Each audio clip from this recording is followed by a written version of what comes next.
todes e suas variantes. É uma questão de respeito, de inclusão ou mera frescura, como diz a apresentadora bolsonarista Leda Nagli, aquela mesma que condenava aí a vacinação de Covid, os métodos para se prevenir e quase morreu de Covid e mesmo assim não mudou de comportamento. Vamos pensar um pouco a respeito se realmente é uma coisa para secundária que não deveria ser pensada ou se é uma questão vital dos nossos tempos. Para isso eu peço que você se inscreva no canal, assista o vídeo até o final, é bastante importante e sente o dedo para compartilhar. Do ponto de vista histórico, essa coisa de todos, todas e todos tende a se dissipar sozinho porque a língua é dinâmica, ela sempre procura o caminho mais fácil. A língua é como uma metáfora de um rio que vai sempre procurar o caminho mais rápido e mais fácil para chegar no mar. Então, a tendência é que essas três conjunções de pronomes, esses três pronomes se unifiquem lá na frente, sejam um só, mais ou menos como aconteceu com o você, que era vossa mercê, depois virou vós me ser, depois virou você, hoje já virou muita você, se, e daqui a pouco vai virar só um emoji, porque é isso que é a língua. Mas o problema é que isso levou séculos, né? E do ponto de vista histórico, onde a gente vive, as coisas fazem muita diferença para quem está vivendo. Como, por exemplo, a situação da escravidão. Falar da escravidão agora, mesmo que o tema ainda se torne relevante,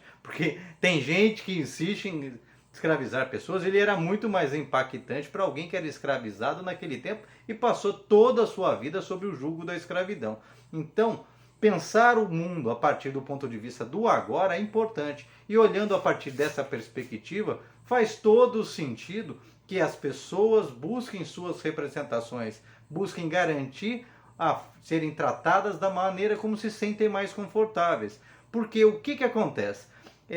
Ao contrário do que muita gente tinha, inclusive eu, assim, olha, que a gente aprendeu dentro de casa, né, que a gente tem que buscar tratar as pessoas do jeito que a gente gostaria de ser tratado, isso não é necessariamente o correto, porque a gente tem que aprender a conhecer o outro para tratá-lo o mais próximo possível da maneira como ele gostaria de ser tratado. Porque às vezes os nossos valores, aquilo que é importante para a gente não é importante para o outro e vice-versa. E quando a gente tenta empurrar, forçar a nossa cultura sobre o outro, que o Pierre Bourdieu falava muito em arbitrários culturais, que muitas vezes isso é feito pelo Estado de maneira dissimulada, através da educação, através das suas ações, você acaba destruindo, desmerecendo a cultura do outro, os valores do outro, como se os seus fossem melhores que os do outro. O que garante, por exemplo, que métrica é essa que fala que o cara ser hétero é mais importante do que ser homossexual, cis ou qualquer outra dessas terminologias? Não existe parâmetro para isso. Mas a gente coloca a partir do nosso ponto de vista e que não se sustenta, inclusive, na realidade. Veja, por exemplo, essa questão da família tradicional, nuclear, tradicional, que é tão vendida aí como exemplo máximo da felicidade, que é pai, mãe e filhos.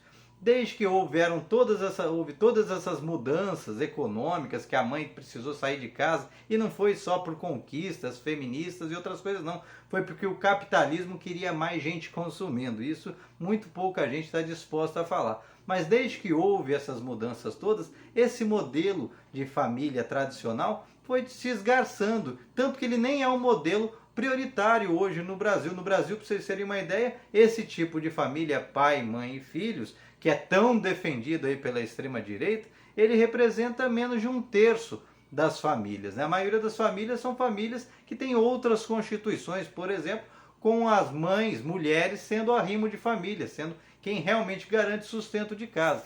Então, por que a gente tem que insistir em tratar as pessoas à força de uma maneira que elas não se sentem respeitadas? Então, olhando a partir desse ponto de vista, aquelas pessoas que são não binárias e que elas não se identificam nem com um gênero nem com o outro e por isso elas preferem ser tratadas dessa maneira, porque do ponto de vista histórico vai machucar, vai impedir você, vai te incomodar tanto tratá-las do jeito que elas gostariam de ser tratadas.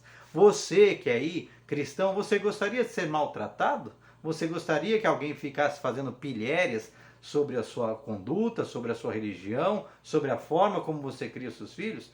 Muito provavelmente não, muito provavelmente você iria reagir. Mas por que então você não pratica a mesma coisa com pessoas que têm um ponto de vista diferente, que têm uma relação com a vida diferente? Por que que o seu tem que, para você tem que valer e para o outro não tem que valer?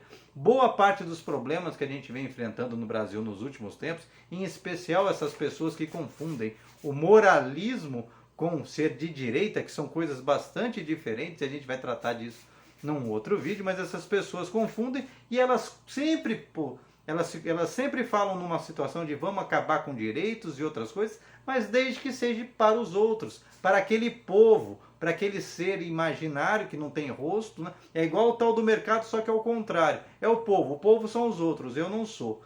E aí, esse eu tenho que ter direitos, então vocês veem, por exemplo, os bolsominions foram presos pelos atos de vandalismo, tentativa de golpe de Estado e outros, e aí eles vão lá questionar direitos humanos, porque eles deveriam ter direitos humanos, que eu não sou contra, mas eles querem direitos só para uma pequena parcela que os representa, para o resto da sociedade eles não querem, porque essas pessoas, na verdade, como a dona Leda Nagli, com esse discurso pseudo-moralista, o que eles não querem mesmo, e aí que está a raiz de tudo isso aí, é que os direitos sejam universais, que todos os direitos de uma sociedade busquem amenizar as diferenças, as desigualdades sociais, para que todo mundo possa ter direito a uma vida digna, com uma moradia digna, a um trabalho digno, a uma educação digna, a uma alimentação digna e assim sucessivamente. Direito de poder pensar pela própria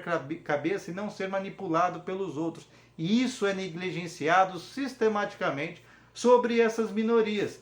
E é por isso que, inclusive, muitos bolsonaristas aí se incomodam tanto com as expressões de felicidade e alegria dessas pessoas. Seja uma pessoa pobre, uma pessoa negra, uma pessoa com uma orientação sexual diferente, você pode ver, é batata. O cara pode se achar, desculpa o termo, o pica das galáxias. Eu sou muito rico, eu sou isso, eu sou aquilo, mas ele vive num inferno astral. A família dele, ninguém se suporta, a mulher trai ele com outra pessoa, os filhos não olham para a cara dele, mas ele tem que sair na rua como se fosse aquela família do Remy, aquela família de comercial de margarina, como se tivesse tudo certo. E ele para num semáforo, ele bate o olho naquele cara que está na maior pindaíba, vendendo bala no semáforo, mas tem um sorriso no rosto.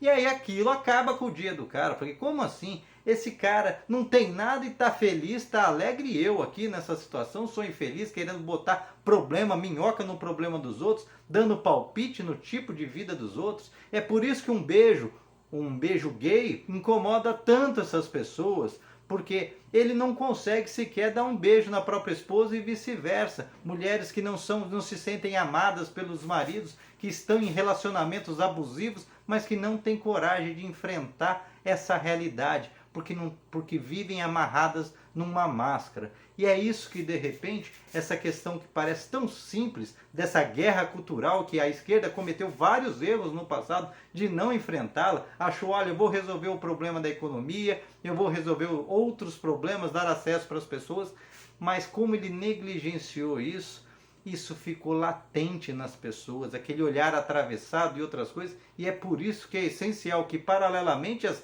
os grandes desafios que a gente tem para reconstruir esse país do ponto de vista econômico, a gente tem que enfrentar essa guerra cultural e tem que sim rever e respeitar as pessoas e chamá-las do jeito que elas querem, do jeito que elas se sentem bem. Então, se as pessoas estão aí defendendo que elas têm que ser chamadas por todes e outros derivativos disso, é direito delas e cabe a gente aprender a lidar. Esse papo da Leda Nagli e outros bolsonaristas que é difícil aprender e outras coisas, era mais difícil aprender a mexer num celular, lidar com tecnologias, e hoje está todo mundo afiado, porque precisou. Era muito difícil, eu lembro quando mandaram usar o cinto de segurança, mas depois começou a salvar vidas, hoje a gente acostumou tanto que você já entra em automático isso no carro.